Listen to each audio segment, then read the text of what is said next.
You ever wondered what happened if you get aluminium or plastic components and put it in a ultrasonic cleaner? Well, stick around and we'll do just that.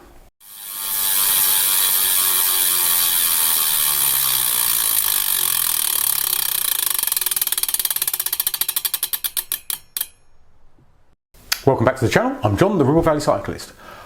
When I started my channel, I did one of my first videos was on the ultrasonic cleaner, and the idea of that video was to demonstrate how good it is at cleaning stuff like chains. Now, at the end of that video, I briefly touched on the subject of cleaning other parts, and basically what I said was, look, unless it's bare metal, don't bother. Now that comment in itself created a load of debate in the comment section of that video, and it continues to do so to this day. So with that in mind, I thought I'd revisit this scary subject. What will actually happen if you get perfectly good components like derailleurs, front and rear, bearings, cassettes, and put them into an ultrasonic cleaner? Will they come out sparkling clean, or will they melt like the Wicked Witch of the West? You cursed rat! Look what you've done! I'm melting! Melting! Oh, what a world! What a world! Now let's get one thing straight. I'm not suggesting for 1 second that you should start putting these parts in this machine.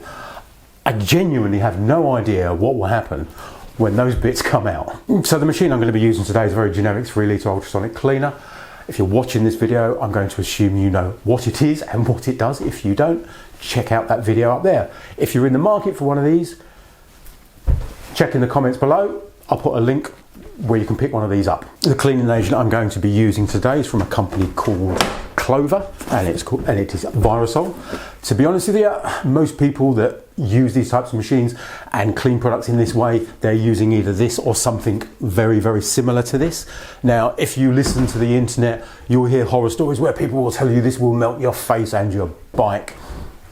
Make of that what you will. My experience, I've never been irritated by it, and if I've got it on my skin in its undiluted form, I've washed it off. You know, as I say, make of that what you will. Now, obviously, I'm not going to be using that undiluted in the machine. I'm going to be diluting it, and I will be diluting it with common garden lukewarm tap water. Now, although the water is lukewarm and the machine has got a built-in heater, I'm not actually going to utilize the heater on the machine, because some say that using the heater whilst using the ultrasonic cleaner can strip anodizing, so I won't be warming this water up anymore. And as far as dilution is concerned, Clover recommends for general cleaning between 50 to 1 and 100 to 1. I'm going to err on the side of caution, and I'm going to do our 100 to 1 mix. But what does that look like in reality? Well, what that looks like in reality is that much water with that much Viro-sol. So, not a great deal indeed. Right, let's move on. Looking at the quantity of the components we'll be mucking around with today and experimenting with, there's no chance we're going to get them all done with one clean. So I'm going to have to run the machine a few times to get all this done. I'll be doing a fresh mix for each clean. Here we go. Buckle up, it's going to be a bumpy one. And as I say, I won't be using the heater, and each clean will run for 20 minutes. Some people run these for 15, some people run it for 30. I think 20 minutes is a good amount of time to try it. Now, if we do see some damage, some people may suggest that this is being caused not by the ultrasonic cleaner, but by the Viro-sol. So, in the interest of fairness, what I'm also going to do is I'm going to get this glass bowl, put a load of Viro-sol neat in this bowl, and throw some components in here and leave it soaking in neat Viro-sol for 20 minutes. So we can compare what happens to the stuff that's in the neat Viro-sol compared to what happens in the ultrasonic cleaner. Now, if you're finding this content useful, do me a huge favour and hit that like button. Honestly, it makes such a difference to the channel. And if bike maintenance is your thing, why not subscribe and click the bell icon, and then you'll get a notification every time I upload a new video. Right, now let's crack on and potentially completely ruin these perfectly good bike parts. Right, so let's take a look at what components are going in to the noisy bath of doom. Right, as I say, so that control I was saying, there's a few parts that are going into neat degreaser just to see what happens there. Right, and now let's take a closer look at the condition of the components that are going in, see what they look like before they go in. First off, an easy one that, to be honest, he doesn't really need doing, but we'll do it anyway just so you can see. A very unpleasant and very greasy Ultegra chain. Next up, a 105 7000 cassette.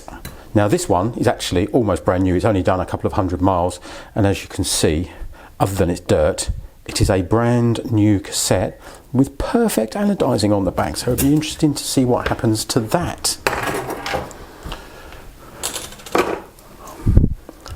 A 105 7000 front derailleur in perfect condition other than a bit of snot and grease. Its counterpart, the rear derailleur, also covered in snot and grease. However, this one might be a bit vulnerable in the degreaser because, as you can see, there is some nasty damage to the paintwork. It's got a rub there, so it'd be interesting to see what happens there. But other than that, it's in perfect working order, works perfectly fine, other than it having some really snotted up jockey wheels. A headset bearing with its seal removed. Now this headset bearing is for the bin. It is all completely gone inside. As you can see, the bearing inside is completely rusty, and as I say, it's for the bin. I've taken the seals out front and back, and we'll bung that in the ultrasonic cleaner to see if it will clean out and see if we can pack it with grease again. That'd be an interesting experiment. While we're on the subject of bearings, here is one that's, to be honest with you, is a bit pointless because it's a sealed BB60 bottom bracket Ultegra bearing, and you know, even if it did come out sparking clean, we couldn't get the grease back into it because it's a sealed unit that you can't open up. But it'll be interesting to see what happens to all this anodizing. While we're on bearings, here's another one. So this is actually a wheel bearing that's perfectly good, but what I've done is I have, like the headset bearing, I've removed the seals, and let's see if we can flush all the grease out of that and repack it with fresh grease.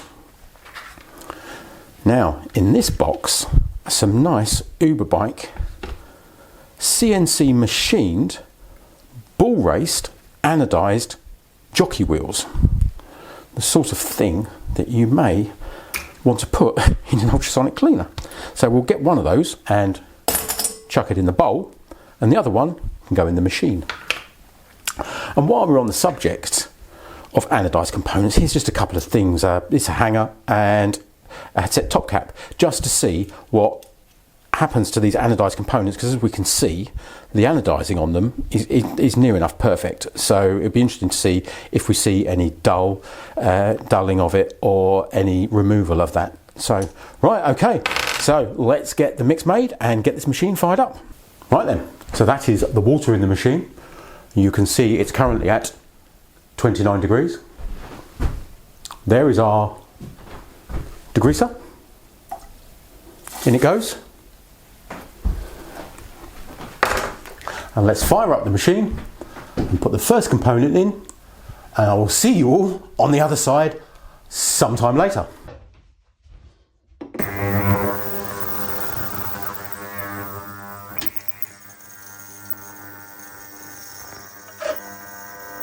Many unbearable hours later. In your world, that was a mere second, but in my world, I've done all the ultrasonic cleaning, I've edited half this video, and I've been out with some friends for a meal, peri-peri chicken. Not bad, bit stingy on the portions. Oh, and it's also the next day. It's like I've got a time machine. Great Scott. So the results are in, and it is not what I expected. Now, if you've got one of these machines, it'd be great to hear from you in the comment section below. What type and size of machine are you using? What fluid are you using?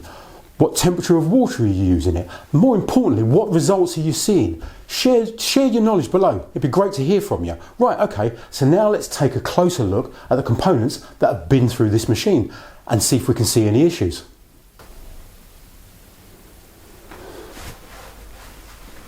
Okay then, so first in, first out, the chain. And unsurprisingly, look at that. It is absolutely immaculate and spotless. Looks amazing. just in desperate need of some oil. Okay, next up, that cassette. And look at that. Absolutely spotless and immaculate. It's like new.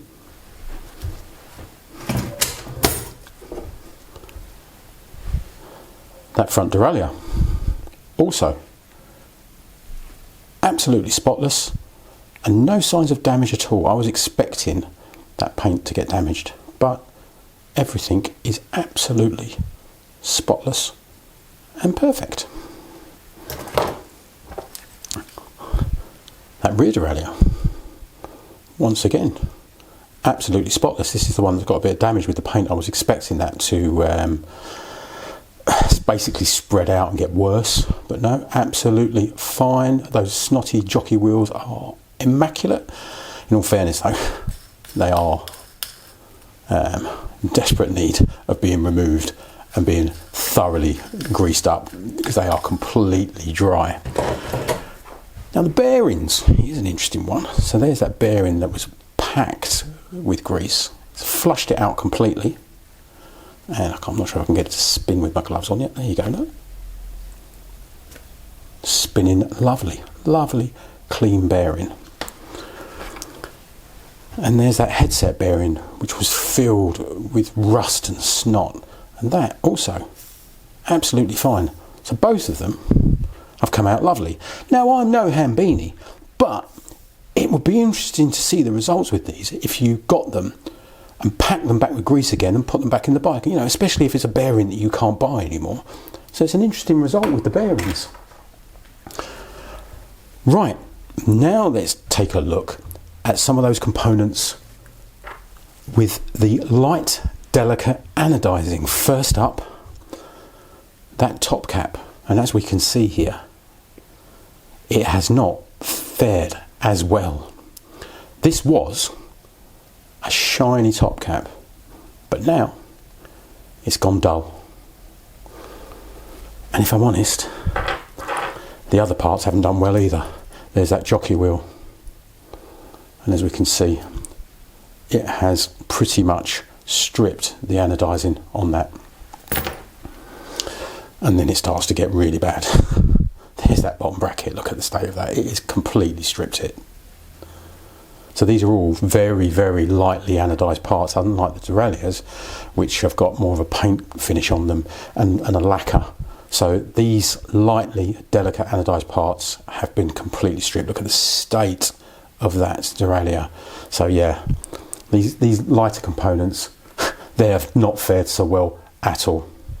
And what's also interesting is if we bring back for 1 second our friend the cassette, and you remember me showing you that anodized section on the back. Now if we look at that look, what we can also see, not that it matters on the cassette, because it doesn't really matter and it doesn't really get seen, but it's started to strip the anodizing off the back of this cassette as well.